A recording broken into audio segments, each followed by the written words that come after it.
if you're experiencing lag spikes while playing PUBG, there are several steps you can take to improve your gaming experience.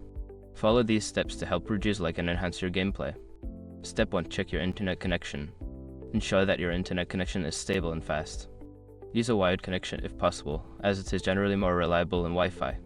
You can also run a speed test to check your download and upload speeds. Step 2. Close background applications. Before launching PUBG, close any unnecessary applications running in the background. This will free up system resources and bandwidth, allowing the game to run more smoothly. Step 3. Adjust in-game settings.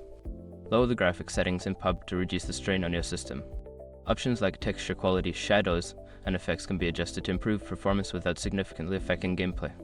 Step 4. Update drivers and software. Ensure that your graphics card drivers and game client are up to date. Manufacturers often release updates that can improve performance and fix bugs that may cause lag. Step 5. Optimize game files. Verify the integrity of the game files through the game launcher. This process checks for any corrupted files and replaces them, which can help resolve performance issues. By following these steps, you should see an improvement in your PUBG gameplay experience. Enjoy your game with less lag and more fun.